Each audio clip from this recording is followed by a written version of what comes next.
Salut la team, c'est Chronoscopie, je suis de retour juste pour vous faire une vidéo un peu snipe en très bonne compagnie, vous avez pu vous en rendre compte. Le gars il arrête sa chaîne pendant 2 ans, il revient et bon, ok, vous m'en voudrez pas. Ouais, je voulais vous faire une petite vidéo rapidos concernant évidemment le mouvement Black Lives Matter et je voulais juste vous faire un petit snipe, ouais, vous donner mon point de vue sur la question en fait du déboulonnement des statuts. Pour moi, il ne faut pas confondre deux choses. Euh, Moi, le mouvement Black Lives Matter, je suis hyper solidaire. Euh, ouais, je pense que je vais même aller aux manifestations, etc. Parce que tout simplement, moi, me considère comme un universaliste, entre guillemets. En tout cas, je crois en l'égalité. Et pour moi, il n'y a pas de minorité ou qui devrait être enfin, discriminée. Enfin, moi, je suis totalement contre ça. Et mon engagement, en fait, pour le mouvement Black Lives Matter ne va pas du tout, n'entre pas en contradiction, selon moi, en fait, avec mon opposition, avec le déboulonnement des statuts. Tout simplement, en fait, c'est une divergence conceptuelle. Pour moi, le déboulonnement des statuts, c'est une démarche qui constitue en fait à faire un déni en fait de l'histoire de la France.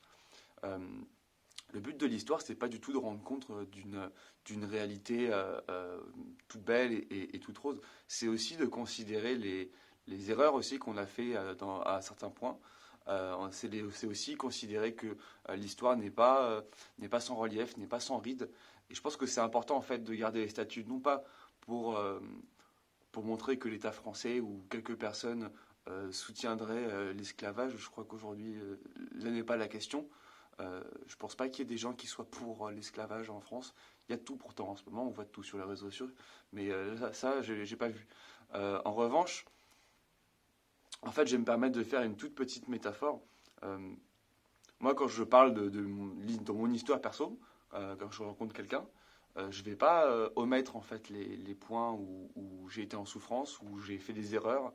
Euh, je trouve qu'au contraire, c'est justement l'apprentissage des erreurs. Et je compare pas l'esclavage à une erreur, hein. Évidemment, je vous vois tout de suite avec vos commentaires et tout. Je ne compare pas. Je fais simplement ce qu'on appelle une analogie. Et je pense qu'en fait, pour grandir sur le plan perso, si vous me permettez l'expression, il ne faut pas regarder uniquement les endroits où la vie a été, où la vie nous a souri, où on a tout réussi. Je pense que les grandes erreurs font aussi grandir intellectuellement un individu et donc du coup en fait une nation.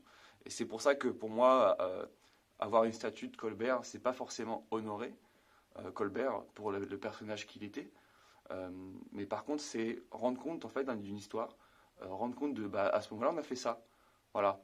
Euh, c'est pas forcément l'honorer, c'est souligner. Et je pense que c'est le rôle de l'histoire que de souligner aussi ce qui a été fait. Et l'histoire de l'humanité n'est pas du tout faite que de bons choix progressistes, bien au contraire. Donc voilà, j'espère que je n'ai offensé personne. C'était évidemment pas mon propos. Moi, je voulais juste vous donner mon petit point de vue là-dessus, qui vaut ce qu'il vaut. Vous en faites ce que vous voulez. Donc moi, j'ai pas envie de vous influencer ni quoi que ce soit.